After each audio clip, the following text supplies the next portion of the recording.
Hello, everybody. My name is Aaron Canola. Welcome back once again to another edition of the Movie Battleground. We are back here once again for a matchup between two competitors, both of whom do have a win on their record.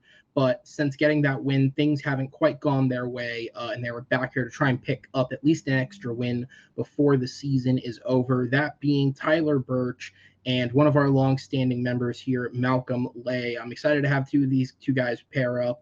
I think they both bring some really interesting opinions, and I think they both have similar ways of speaking. They're both, slower guys in terms of how they deliver their information that I think will make for a great matchup to not let anyone at least, feel the pressure, right? No screaming tonight, just two guys having fun. Maybe there'll be some screaming. I don't know. Maybe I just insulted them and they're going to prove me wrong. Let's see what happens. I'll talk to introducing first with a record of 1 win, 3 defeats. He is Malcolm Lay. Malcolm, welcome back to the Battleground, sir. As I said, you are a journeyman of this league here. We are always happy to have you. Are you happy to have us? Yeah, I mean, I'm always happy to sort of debate movies because it's just something I like to do. Like, I don't come into these expecting to win or go for titles. I just come in to have fun and talk movies. Absolutely. Hey, man, can't argue you there. It is great to have you back. I'm going to go ahead and set you in the background and bring in your opponent. Coming in with a record of 1 win, 2 defeats, he is Tyler Burch. Tyler, welcome back, sir, to the Battleground. How are you feeling tonight? Feeling good. Yeah, just excited to talk about movies. I know it's been a really long time, so good to get one more before the season's over. Absolutely, man. Well, it is as well great to have you guys here. So I'll go ahead and bring Malcolm in, guys, and let's get this game underway. Movie Battleground is a game that is a best of 5 rounds. It is the first to 3 points will win the match. Each round of debate is going to be worth 1 point. 3 points in a row will be a victory by knockout. If it happens to be 2-2 at the end of 4 rounds, we will go to the blind round. I believe both of you guys have had experience with that. Correct me if I'm wrong. But I was going to say, I know for sure, but we'll go ahead. We'll deal with that when we have to. I won't stress you guys too early. With that said, though, the 4 questions you do have, you guys will get 60 seconds to open, followed by 2 minutes to expand and explain. There will be a 4-minute open discussion period where you can trade back and forth and get your points in, and then 60 seconds to close out the round and finalize your points.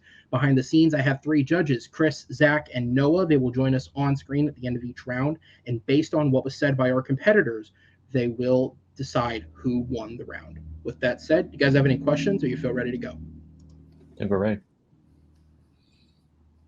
All right. Then we'll go ahead and get into it, ladies and gentlemen. And we are almost through October, at least by the time that this uploads, which means we are coming up to Oscar season. And what better for Oscar season than to have the dramas, and specifically an Oscar favorite, the biographical drama. Now, currently the big one that has a lot of hype behind it is Till, based on the story of the murder of Emmett Till. At the time of recording, it's actually just had its first press screenings. It currently sits just under an 8 out of 10 on Rotten Tomatoes with 100% approval rating, with people really buzzing it and potentially giving it some hype going into award season.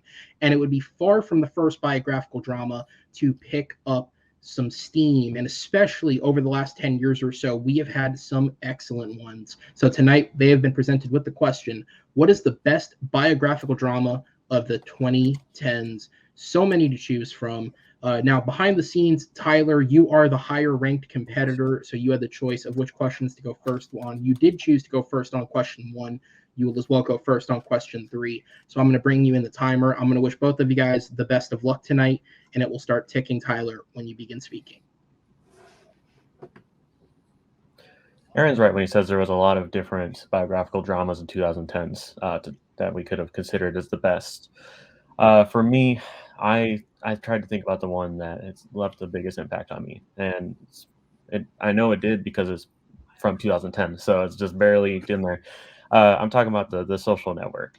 That movie, directed by David Fincher, is a movie that I never thought that I wanted to really know the story about Facebook. But the way that the way the characters were portrayed by the different actors, the way that they were able to do the set pieces as like multiple like depositions, the way it kind of blurs the line between what is actually real and what isn't.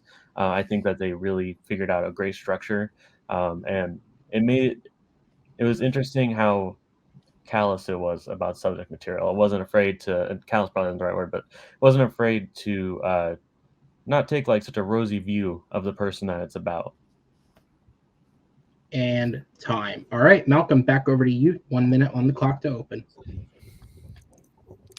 So I went so the first thing that came to my mind when I saw this question is a movie which I think should have had more love at the Oscars, but due to the actions of its lead behind the scenes and dramas and stuff, because of that, I think that was part of the reason it got left off.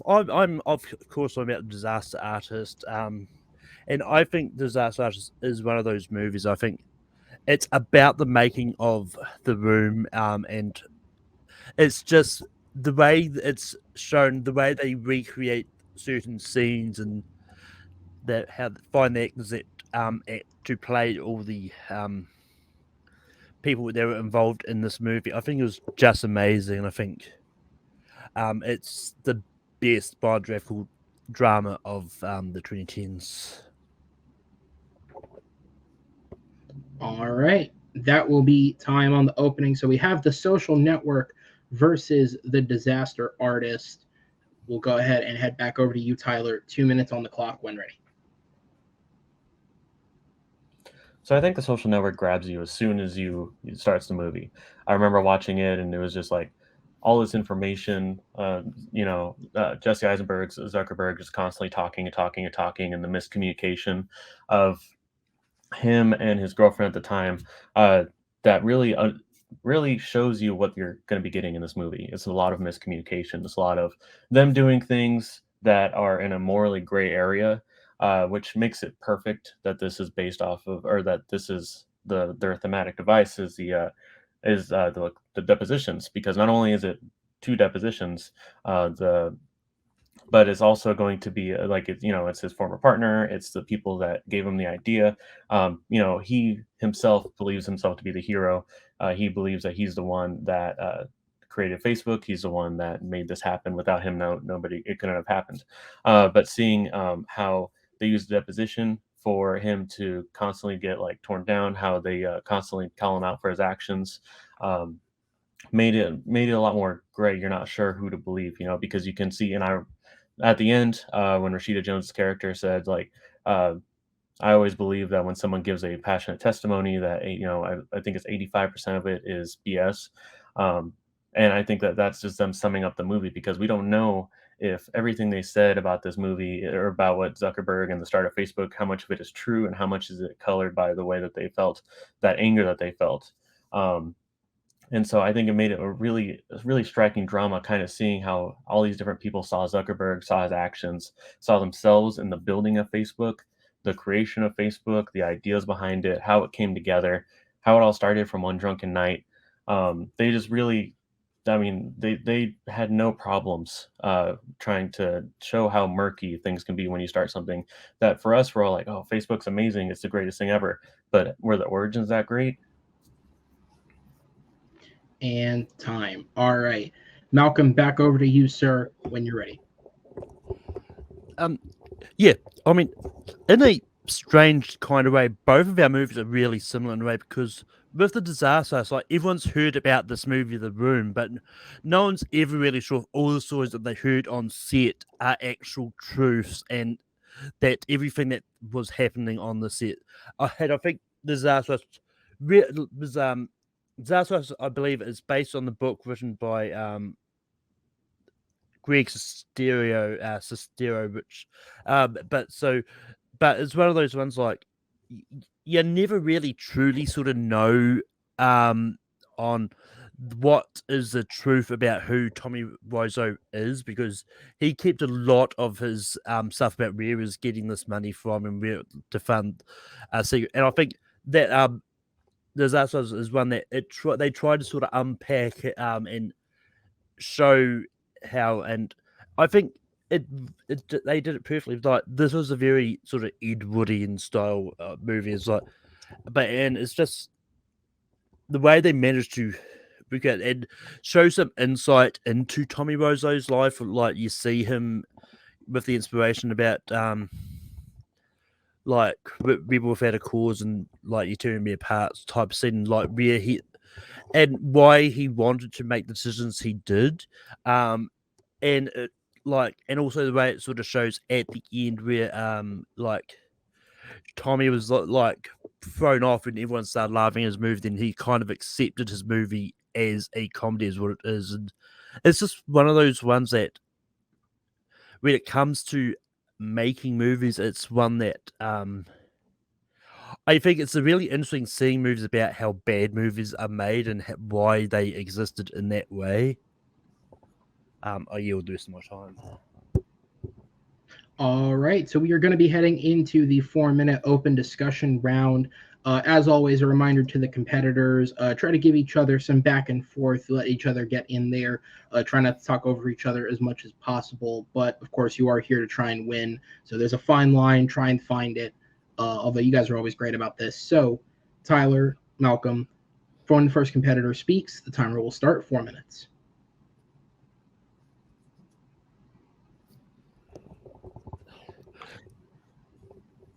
You go. Okay.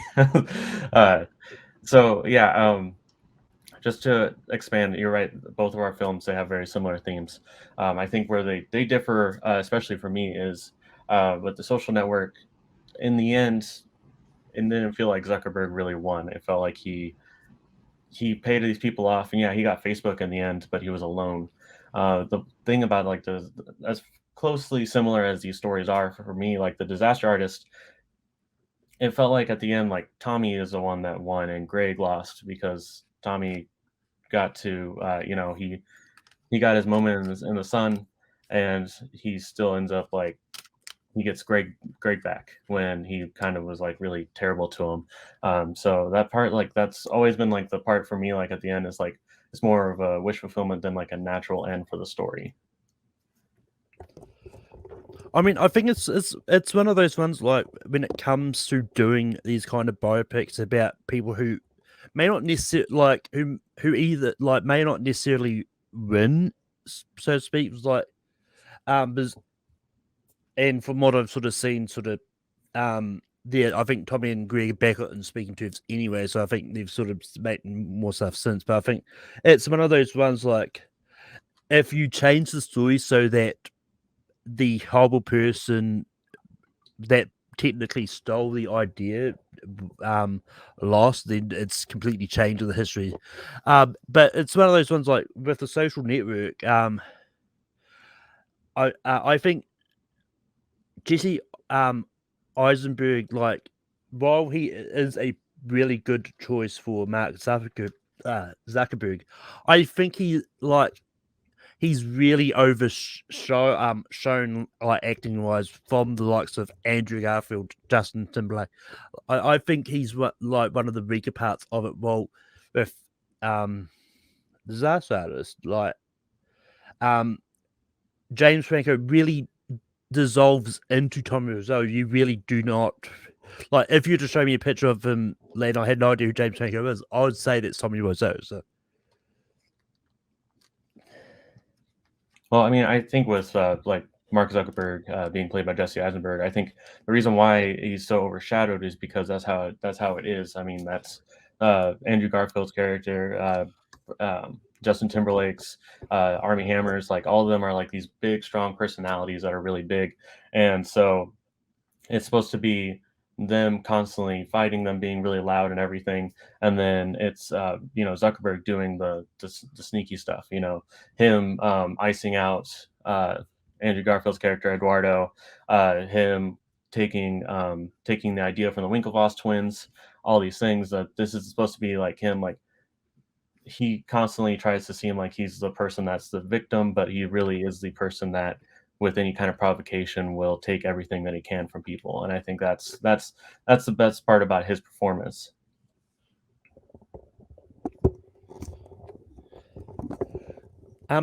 But yeah, I mean, it's like performances aside, it's one of those ones where when it comes to social network, like it's nothing against Aaron Sorkin, like his style of writing can get really boring at times. Like it's one of those ones that tends to meander a lot of the times. With the disaster artist, I think it does a really good job of keep having a story that compelled you, like, and wants you to keep watching. Like when I first watched the Social Networks, like it was one of those ones that I really wanted to turn it off. Every now and then, I forced myself to watch it, but didn't feel the same with Disaster Artist. All right, and that is time. Tyler, back over to you, sir. You have 1 minute on the clock left to close it up when you begin speaking. So I think The Social Network made the story of Facebook something worth watching. It's not something. I mean, it's a little bit of something for everybody. It's got great performances. It has twists and turns as the drama. Also has a little bit of legal drama in it. It makes a story that, like, no one is wondering how MySpace was created or how Instagram was created or anything like that, or probably Facebook. But they took a story that a lot of people probably didn't think was worth telling, and they made it into a story that lasts probably longer than Facebook will. They created characters. I mean, they got performances out of these characters that really stick with you. I mean, every single moment you feel what they're feeling. You feel their frustration. You see their motivations. You also just get an idea of the kind of person that Mark Zuckerberg is and what he did to get to Facebook. And it really raises a question: is it all worth it in the end if you got the idea but you're alone with it? And time. All right, Malcolm, you have one final minute on the round, sir, when you're ready. I mean, I'm personally am interested in a movie that shows how MySpace is created myself. But that being said, look, when it comes to disaster, it's like everyone really wanted to know sort of what went into the making of them and how this movie ever came to be get as far as it did. Like, while we never truly know like where Tommy got his the money from, but it does a really good job of painting the picture of who Tommy Wiseau is and how he managed to convince all these people to be a part of this movie, even when like it was clear that he really had no direction of this movie. Like when it comes to the Social Network, like Jesse Eisenberg is good as Zuckerberg, but he's overshadowed by a lot of other actors, and the main character is just really bogged down. And it's just a meandering story. And time. All right, guys.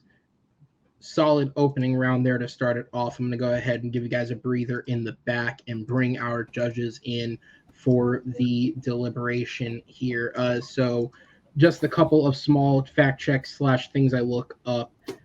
These books, they do have a lot more in common. So the first thing that's obvious is biographical, obviously meaning they follow someone's life. But of course, these movies they've both been openly admitted to have the broad strokes of the story are real, but the small details intertwined are fake. They have changed some things in order to make it more dramatic.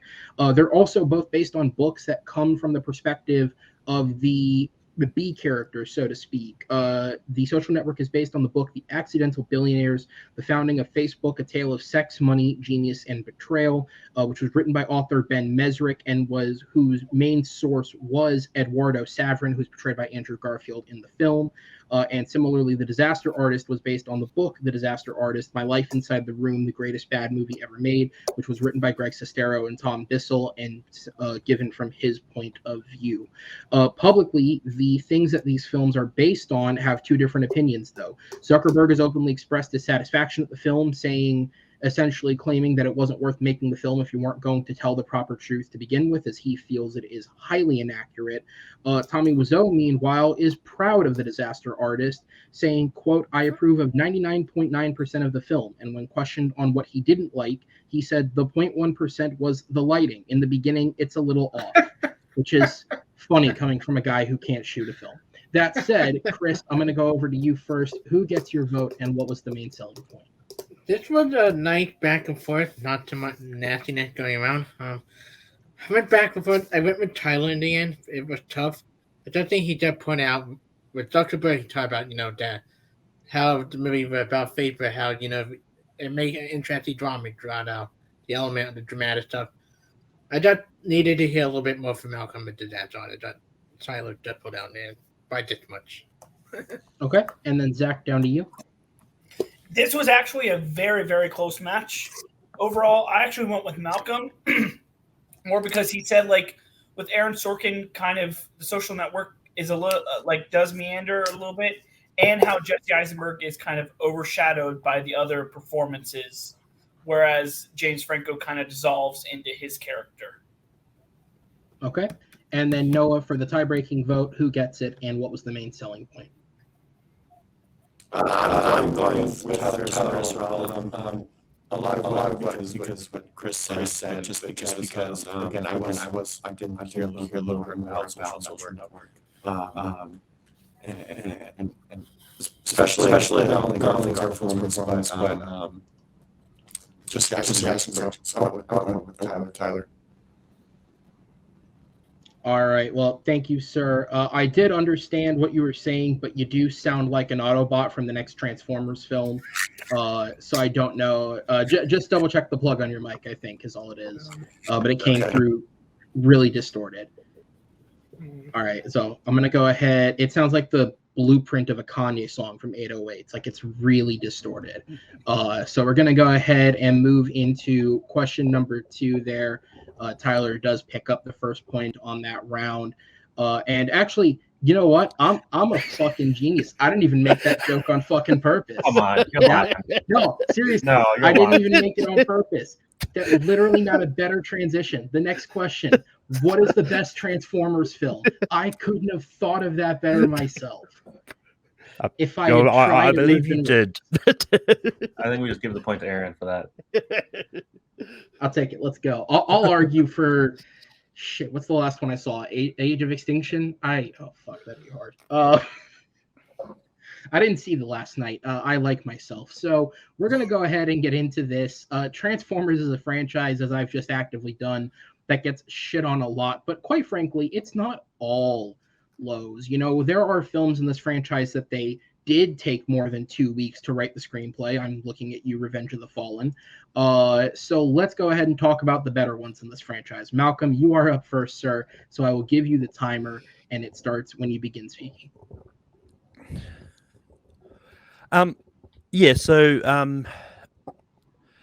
For this question, I went with the first Michael Bay Transformers from 2007. I hope I've got that year right, it's I just think this one is one of those ones that it really is really good. Well, I'm not familiar with Transformers lore and all that, so I went into this and it was a good movie. It's alien robot things coming in and beating humans. It's a lot really interesting, but and it I think the acting in this is really good. And Shia LaBeouf is really great in this. When he and then he transitioned into the next movie to stopping to give a damn. So I yield the rest of my time. All right, so we start off with the first Transformers film, and Tyler, we will go over to you, sir. 1 minute on the clock for your choice. When I think about Transformers, I think about a lot of the cartoons from when I was younger, and kind of what those meant and what that series means. And while I was thinking about that, there was only one movie I could think of that really encapsulates what makes Transformers great, and that's Bumblebee. More of a hidden gem, but this movie right from the beginning, when you're on Cybertron and you see the G1 Transformers in all their glory, you already know that this is a person that that the director loves the Transformers, and he knows what kind of story to make. We leave Cybertron and we go into a story where it's part ET, part Transformers, living, an actual robot in disguise.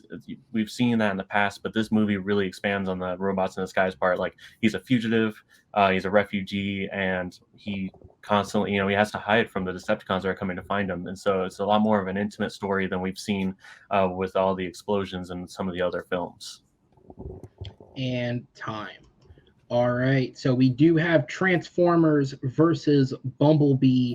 And before we get too deep into this, I just want to bring it back for 1 second because I realized in my intro that I was able to shit on every film except for the third one. So I'm just going to quickly say that Dark of the Moon sounds like a title a third grader would give it when they haven't learned how to structure a sentence. That said, I'm done now. Malcolm, talk about the better films from this franchise. You got 2 minutes on the clock when ready. But yeah, I mean, the first, if it wasn't for the first Transformers movie, it probably wouldn't have gone as far as Bumblebee. Because for the first one did really well at the box office, and and if this one failed, then they probably wouldn't have greenlit this other sequels till we get to the point of the Bumblebee. So and it's just one of those ones, like the acting is really good in this, and well, yes, like everyone's like Michael Bay explosions, bang bang boom stuff, but realistically it worked for this movie. I think it's really good, and with Bumblebee you've got a walking floating set of clothes, pretending to be an army general. Those I mean, the joke, yeah, I think Tyler now finally gets that joke. But yeah, I yield the rest of my time. Hey, if you're going to go out early, make them laugh. That's my thought process. All right, we'll go ahead and jump the timer up slowly but surely. There we go. All right, Tyler, when it turns over to 0, your 2-minute period begins.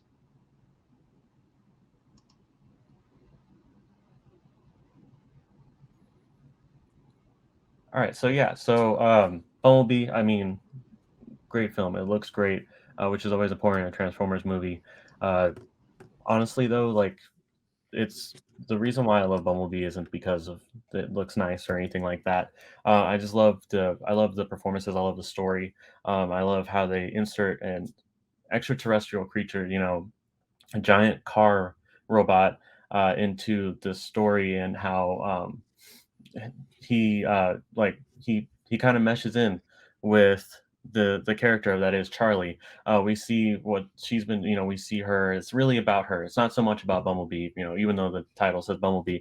It's really about her journey coming to terms with the fact of like losing her father, growing up, kind of drifting away from her family, feeling like the outsider, the outcast, which is why she bonds with Bumblebee so well, because he's also the outsider, he's the outcast, he's the only Autobot at this time on the planet. So kind of seeing how they bond, how they bring in Nemo. Yes, there's John Cena, which Malcolm was alluding to earlier. So and he does what he can. I think out of all the Sector 7 people, he's probably the one that's the most sane. So that was probably a plus in his column. But this movie, it not only looks good in a understated way, but it also it packs a punch in a lot of different ways, and I think that's what really makes it stand on its own. It really shows a little bit more about what this franchise can do, which is it's kind of like what Malcolm was saying with like it's without Transformers there's no Bumblebee. That's like saying without the Fast and Furious there's no Fast 5. The first one, it can be good, but that doesn't mean that there isn't one that's better along the way. And I think that's what this movie is. So yeah, I yield the rest of my time, which I didn't know we could do until Malcolm started doing that. Yeah, that is the thing. If you ever feel like you've said all you can say, you don't have to just rattle on to kill time. What is this, like your fourth match? I'm doing fucking stellar as the host, aren't I? All right, we're gonna go on to the open debate round. I missed the '80s Transformers film. I never saw it, but I've heard it. Whoa. No. There are gonna I've be a heard lot of good people things. Don't that- worry. I saw a collector's posters once at like a screening in a movie theater when I worked there. That's as much as I can say. All right, so we're gonna go ahead and go into the open debate round. We got Transformers versus Bumblebee, guys. The timer starts when the first competitor speaks.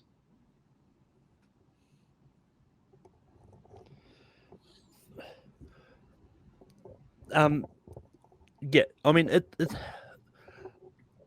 look, as much as I may Bumblebee, like, I don't really hate it too much, which makes arguing against it difficult. But like the plot of Bumblebee is essentially ET with Transformers, and it's like while I know that's not exactly all the plot, but that's basically the bare bones of the plot is basically ET of Transformers. And it's just one of those ones that does feel really derivative. Like at least with Transformers 2007, they do try to do a original plot with it. Yeah.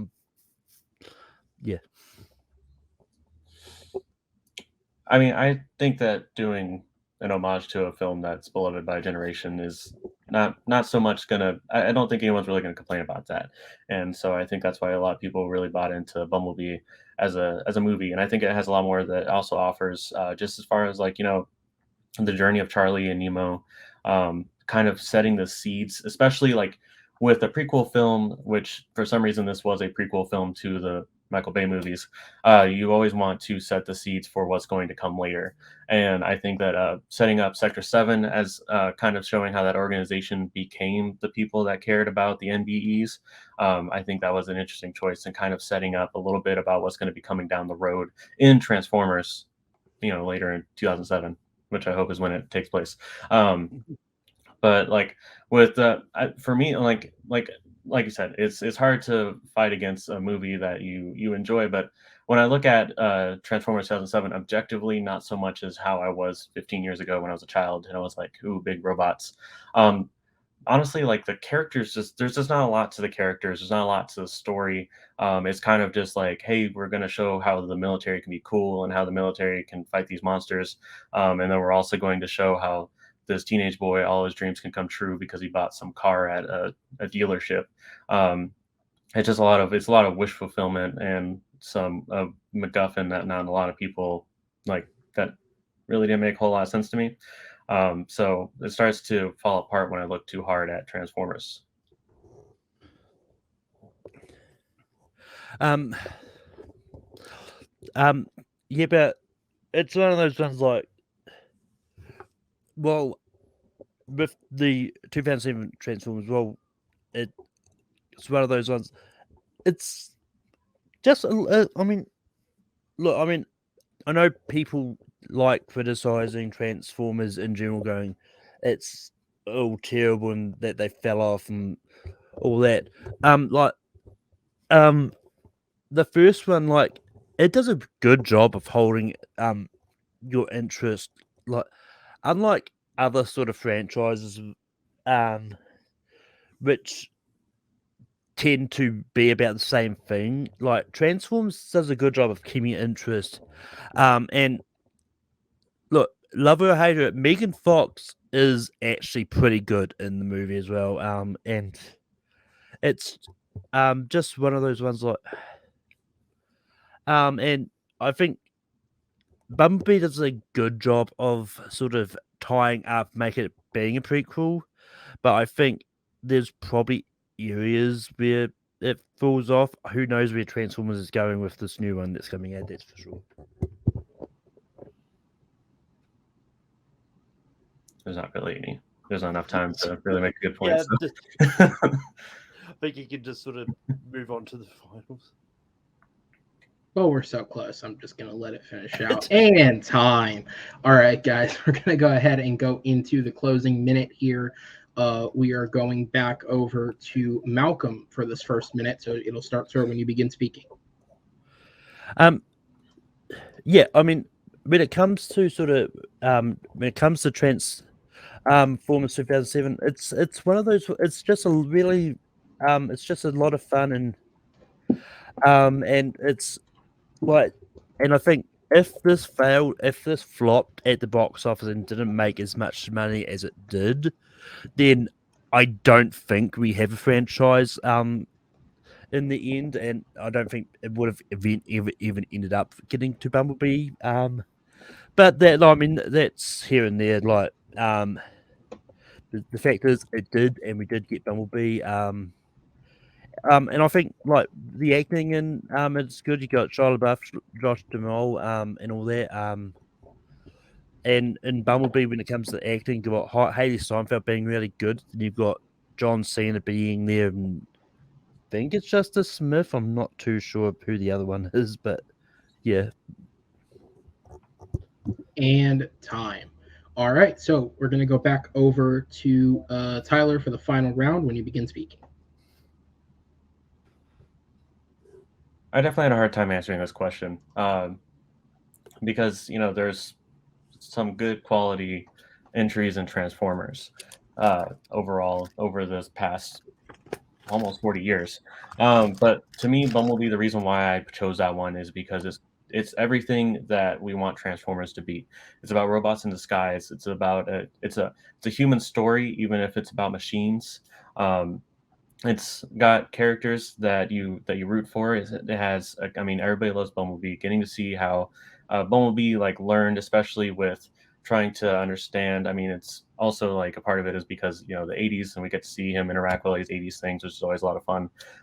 But getting to see him kind of in this fish out of water story, seeing how he bonds with Charlie and how they both help each other because of their, he going through the war and losing part of his memory, her losing her father, seeing how that story, how they're able to work through that trauma is really what the crux of it is, more than just the giant robots and explosions.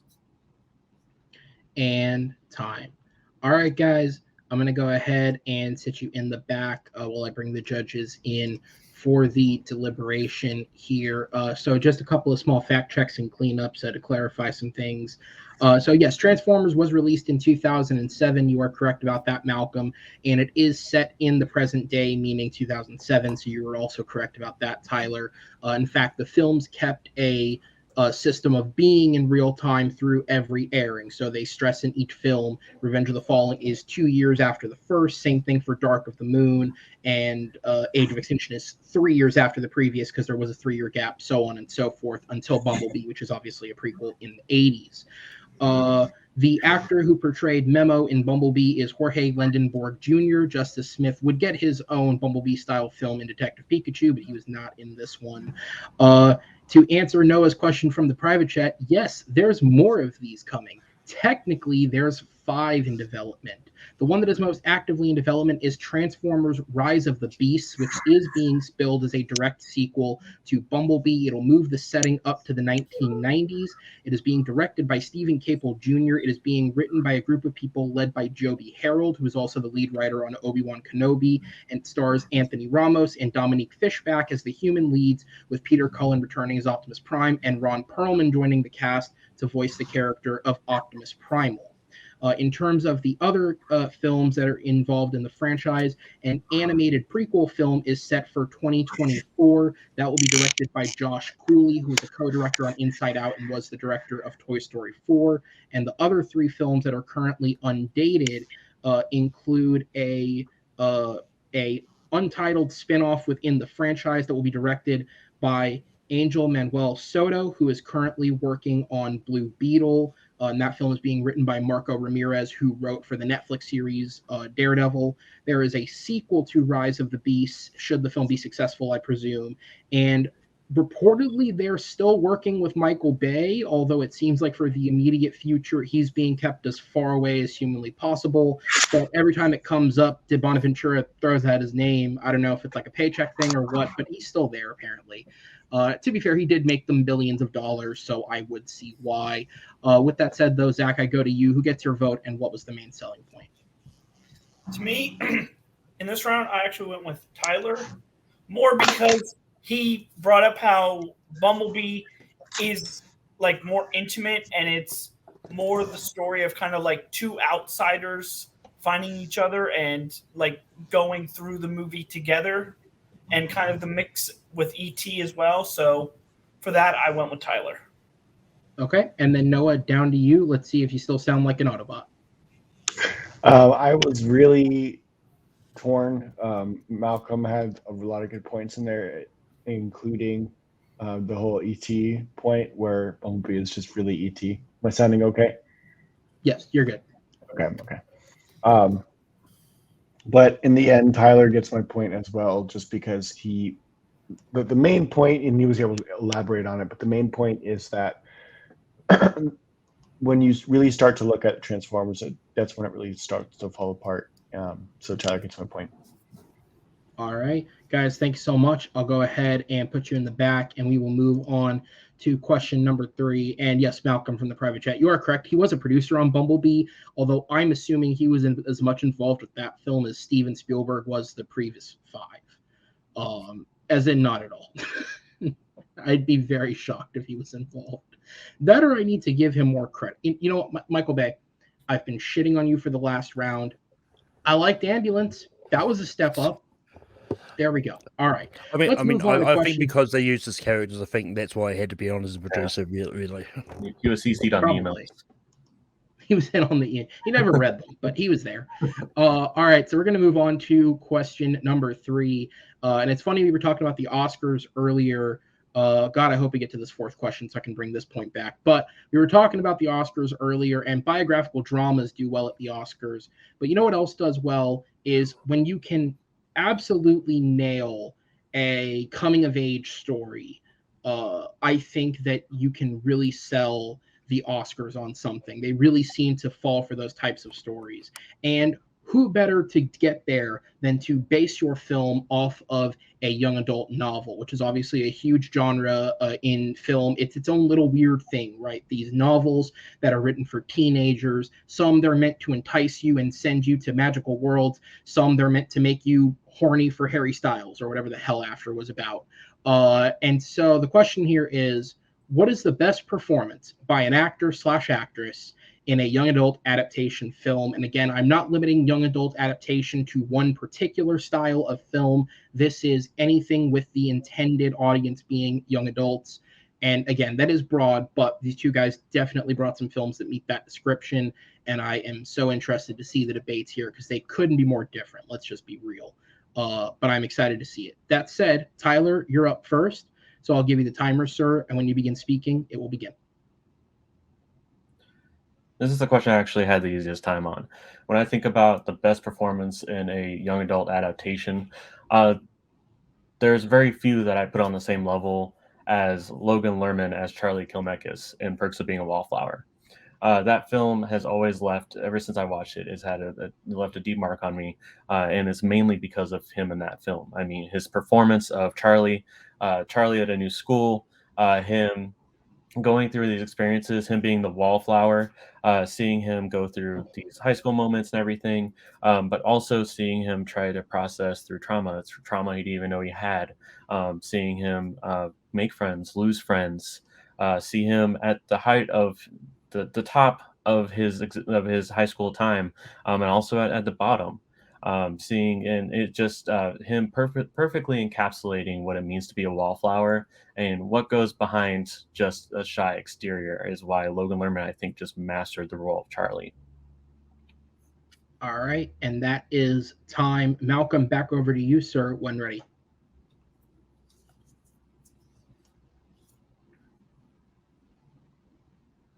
I think you're muted.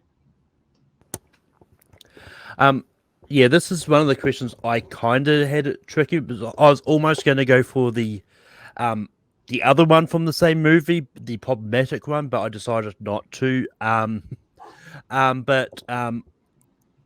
I decided to go for one that's everyone's going to look at me going, "What the hell? Those movies are garbage." But I don't care. They're a good pleasure of mine. I went with Kristen Stewart from Twilight. And look, yes, I know Kristen Stewart's like acting in that is a lot better. She's been in a lot of better stuff, but her performance in the Twilight movies is exactly how Bella is characterized in the book, and that to me that's what makes a really good performance in a young adult adaptation, is if the character is exactly the way they are in the book, and yeah. All right, that is time. We'll go ahead and bounce back over to Tyler. You got 2 minutes on the clock, sir, when ready. To go further into Charlie and how Logan Lerman played him, this character is a character that I think that is used to being the secondary. He's the quiet one. He's the one that's in the distance. He's not. He's a background character pretty much. So seeing him be thrust into the forefront, you get worried about what that's going to be like. You're gonna, how that's going to come across, how the character is going to be played. But as we watch through the movie, we see like Charlie, as well as ourselves, become more comfortable with who we are. Logan Lerman, he joins a group of friends that he never thought he'd be groups of friends with. He starts to open up to them in ways that like he didn't even know that he could open up to. The way that like the way that Logan Lerman like just portrays the emotion of being Charlie, I think is what really sets it apart. Because as he's getting more comfortable with people, he also starts to unearth that trauma, and he has to hit that dichotomy of him being happy while also going through all these emotions. Things like I always remember like when he was just like walking in the street crying because because Sam left his love interest, because it reminded him of a prior experience he had that he had buried, and seeing him, and in that moment he had gotten everything that he wanted. He was happier than he ever been, and that's when he had to change. And all of a sudden he was this character that was dealing with trauma, was dealing with all this emotional weight, and he just throughout the movie just gives this character so much emotional weight. And the thing about like him that I think is why this movie's elevated is because his emotional performance raises everybody else's. People might talk more about Emma Watson and Ezra Miller's characters just because they're funnier, but the reason why they work so well is because of Logan Lerman's performance as Charlie. It elevates him because that's what Charlie does. He elevates people around him. And time. All right, Malcolm, back over to you, sir. 2 minutes for you to speak.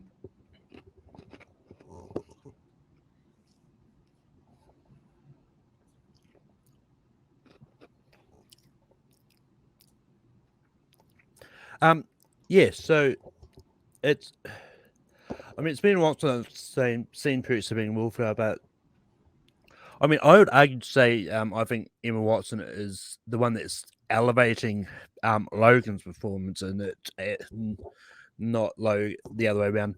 But it's one of those ones like in the first Twilight, which is the one I specifically chose to sort of focus on. I think like Kristen Stewart as Bella, like she has sort of great connections with the likes of Robert Pattinson, Anna Kendrick, and Billy Burke, and all that. And I think her performance, gets really unstable. I think everyone's like, "Ooh, Twilight, it's a bad movie," and considers to trash the acting in it because they just don't like the movie. But the acting is really good, like, and I think Kristen Stewart is the better actor in Twilight. I think, and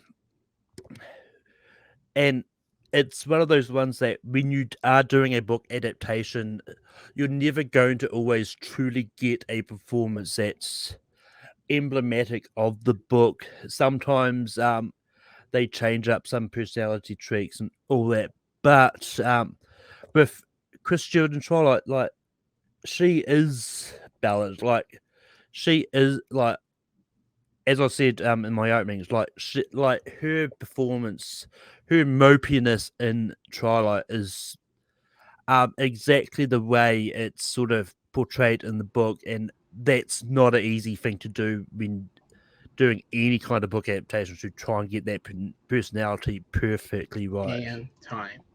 All right, so we're going to go into the open discussion round. The timer will start back up when I get a speak from the first. That was horrible English. Jesus. When you guys speak.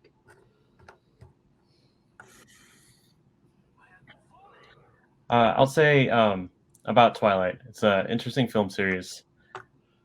I can honestly say that if you took Kristen Stewart's performance of Bella out, I mean, I don't think, obviously, like, it's the crux of the movie series, but it's not going to change a whole lot of lives.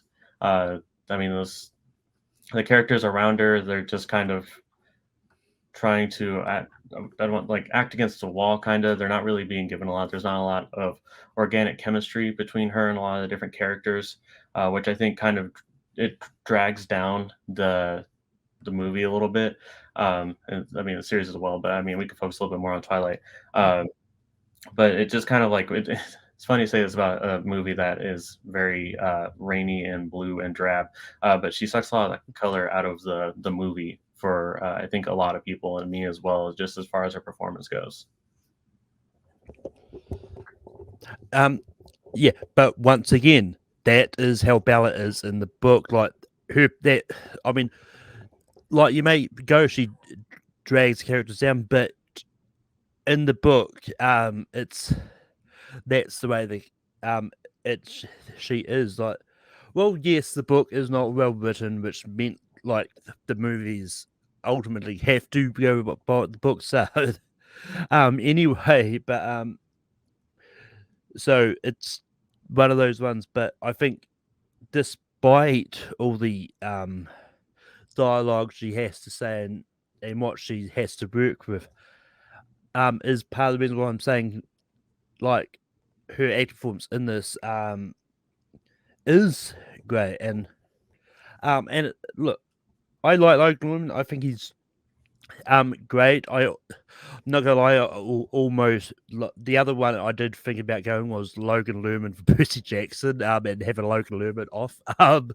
But I didn't. But I think when it comes to young adult adaptations, I think, even though it's not accurate to the books, I think his performance in Percy Jackson is better than his Perks performance. Like, I think in Perks, I think Emma Watson is the better acting performance in it, personally.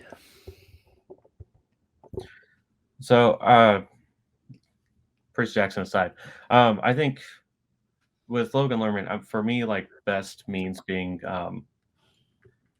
able to bring a true gravity to your performance. And the gravity takes place in many different forms.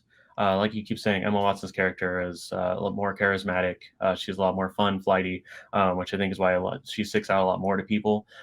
Honestly, the stuff that Charlie went through, the trauma that he went through, how he casually mentions that his best friend had died of suicide the year before, the trauma that, like, he had been sexually assaulted by his aunt when he was a kid.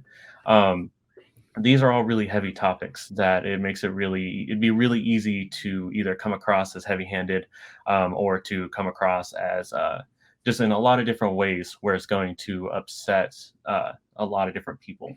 And I think that the way that he was able to portray it, I think he brought a real gravity. Really, you could tell that they were taking it very seriously, and how people who have gone through trauma like that handle it, usually in like a off-the-cuff way, while also kind of in a oh my god, like, it hit me all of a sudden kind of way. And he was able to show that in both different ways, and I think that really speaks to his performance and how he approached the character.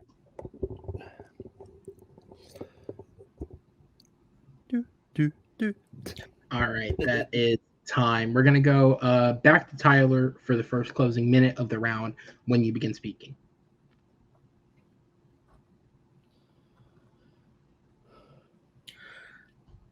I believe that Logan Lerman's Charlie Kilmecca's character in Perks of Being a Wallflower is an exemplary performance, not only based off the books, which he is still a part of. He still portrays them as well as he is in the book, but just the journey that we go through with him, we see him as a wallflower. We see him at his happiest, his saddest, and we feel all that way with him. Especially if you're a kid that age, or if you've gone through similar experiences. I think, not that I can speak for that because I haven't gone through those experiences, but I think that they will be appreciative of the care that he took of portraying that character.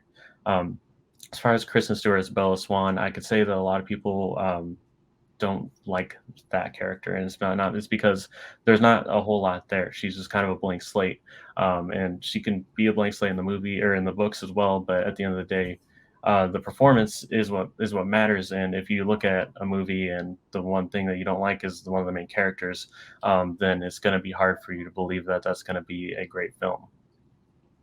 And time. All right, Malcolm, back over to you when you're ready.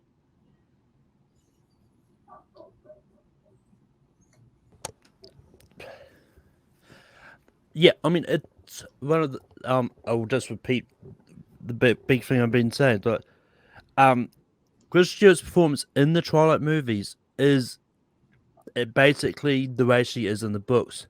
You don't have to I mean, this is about acting performances. This is not about how good the movie is or isn't. And when you're acting just the way the character is in the book, that's a really good acting performance, in my opinion. Like it's one of those ones. Like you're not supposed to be liking Bella Swan. Like she is one of those unlikable protagonists that people talk about often. So you're not supposed to go into this movie thinking, "Oh, I'm gonna like this character who goes back and forth between guys." No, you're not supposed to like the character, and Chris Stewart does it perfectly. And time. All right, guys, thank you so much. I'm going to go ahead and put you guys in the back and bring the competitors in for one more another judging round. Noah, with that said, when you're ready, who gets the vote? Malcolm really convinced me about Bella and Kristen Stewart portraying her correctly and giving that performance. But unfortunately, I was just convinced more by Tyler. He was able to really bring so much about why Logan Lerman was able to portray this role so well and all the trauma and everything. And he brought up specific circumstances. He brought up he was able to play against actors like Emma Watson. So kudos to Malcolm. He really did convince me. We're at the start of the round. I was really skeptic of it, but Tyler still gets that point for this. All right, Chris, down to you. Who gets the vote, and what was the main selling point? I will say just for the more tougher questions for me, they both brought up really good point. Kudos to Malcolm for really bringing up some good stuff. But I went with Tyler at the end. I thought he brought up the vulnerability with Logan Lerman, with Charlie. A specific example of the movie with the trauma his best friend committed suicide, the sexual assault. That specific example. But kudos to Malcolm. He did a really good job with this round. Really good job. All right, guys. Well, thank you so much. I'm going to go ahead and put you guys in the back because your winner by a final score of 3-0, Tyler Burch, pulling out the knockout win. Tyler, congratulations. You are now 2-2 with a knockout. I've said from the jump, man, I've said this to you multiple times. In terms of just the sheer talking about the debates, you have been one of my favorite competitors to watch because I think you always have an interesting angle with something. And tonight, once again, I think you brought some really great points to this. Almost like with the Transformers question, almost the idea that because Bumblebee subverts what a Transformers film is, it's better, and all sorts of other types of stuff you're bringing up, man. You did a great job here. How are you feeling after the win? I'm feeling pretty good. I literally come into these things, I'm like, as long as I get a point, it's good. And also getting a question like biographical dramas, I don't watch those a lot, so I was trying to figure out which one trying to think of which one I remember the most, and I was like, I did really enjoy Social Network. So but it was just, honestly, this one was just a lot of fun. It was nice to to just kind of debate with Malcolm and kind of just talk about things, didn't have to worry about getting, us running over each other or anything like that, which I really appreciated. And I know a lot of people have said it, and I'll definitely agree. He did a really good job with the Kristen Stewart one, because I saw that and I was like, oh man, I was like, that's going to be an interesting one. And he did bring up a good point with her exemplifying the books, the book character. So I was really impressed by that. So I know it was a knockout, but he definitely, I definitely had to work at it and be creative with this one, so that way I could pull out the win. Yeah, absolutely, man. And now with 2-2, we're starting to close up on the end of the year. But with the win tonight, if you want it, you do have one more opportunity to get a match in before the year's over. So how are you feeling about that? Do you want that extra match? Do you want to just hold over till next year? Because I know you're a busy guy. How are you feeling? Obviously, no commitment. I'm just kind of getting a feel for how you feel about after tonight. I mean, definitely, depending on the time, I'd be interested. Because every time I'm like, I don't know if I want to do this, and then I get into it, and I just find myself just relaxing and having fun with it.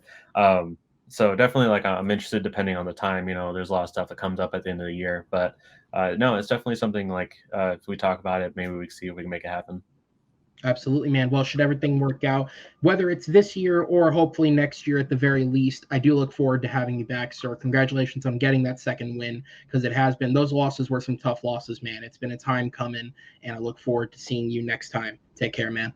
Thanks. As I go ahead and put you in the back and bring in Malcolm. And again, man, everybody else has given you the credit, so now I'm going to give you the credit, sir. The Kristen Stewart argument was really well put together. The angle on it was excellent, and I do agree with you. You can't help if you didn't say this, so I'm going to project this in. You can't help if a novel has shitty writing, but if you bring that shitty writing to life as it was intended, I do have to give you some credit there, especially because we have seen in the years since she is a good actress. It's not like she, Taylor Lautner, he's the one who was probably giving a genuine performance there. You know what I mean? His career's gone great. Sorry, man. I'm sure you're a nice guy. But with that said, how are you feeling, man? I'm feeling good. As Zendaya said in No Way Home, expect disappointment. You can never be disappointed. But I come into most debates just have fun and talk movies, and it's just one of those ones the Twilight series is a good pleasure of mine. That's why I was really passionate about it, because I see people shit on it all the time. It's well, the acting's like the books. What do you expect? It's not like it's The Godfather or something. As someone who on a dare read a few pages of that first book, no, it's not. But yeah, there's just one of those ones that when the question came up, I knew exactly where I was going to go with. There was just a question of which mopey teenager from that movie I was going to pick, and it had, but yeah, and it's just one of those ones that I had a lot of fun with it. And it's just I mean, it's one of those ones. For me, it comes into either the questions or what the opponent picks, because for some of those Tyler picked the one I was considering taking. I probably would have taken Bumblebee if I could, but I didn't get to it in time. But yeah. Yeah, absolutely, man. And so unfortunately, with the loss, this does bring the end to your season. I know you won't take that too much to heart, thankfully, but this is the end. So what about next year? Do you want to come back? Obviously, the spot's yours. I mean, how could we never say no? But do you want to come back? You trying to have more fun, maybe get that second win? What's the thought? I mean, I'll happily come back. I mean, as I said at the start, I don't come into these expecting to get title matches or anything. If it happens that way, then good. I'll probably have to start preparing. But all in all, it's just one of those cases that I just like it. I like having fun doing movies. It's why I host my own podcast. So, but Fair yeah, enough, man. Well, I'm happy to give you another platform to just talk about some fun movies. And at least I try and push people in the direction of something. As said, you guys have, with the exception of your strength, you guys have no clue what's coming at you. So hopefully you had some fun with whatever you watch to prepare for this, man. But thank you for being here, Malcolm. I look forward to having you back next year, and we will see you then. Enjoy the holidays, sir. Although I guess you do get to really enjoy the holidays because it's like sunny and shit during Christmas, you bastard. I live in Florida, and it gets cold for 2 weeks of the year during the time I want it to be warm. I mean, it's not always sunny over Christmas here. Yeah, but it's not cold. I mean, cold it's either. summer. It's supposed to be, but it's really not. All right, I'll take the bastard back. That was maybe a little far, but we will see you, sir. Enjoy making the next Middle Earth trilogy as we send him to the back. And guys, thank you so much for watching this match. Congratulations to Tyler on pulling out another win, and Malcolm, it's always great having you here, sir. I look forward to the next time you guys are both back. Thank you to my judges, Chris Diaz, Zach Shelton, and Noah McCausland for giving your time being a part of this video with us. Please rate the video, drop a comment with your thoughts, subscribe to the channel, and stick around for more Movie Battleground. Every single week, we have a tournament match dropping in our 2022 tournament leading up to a title match towards the end of the year.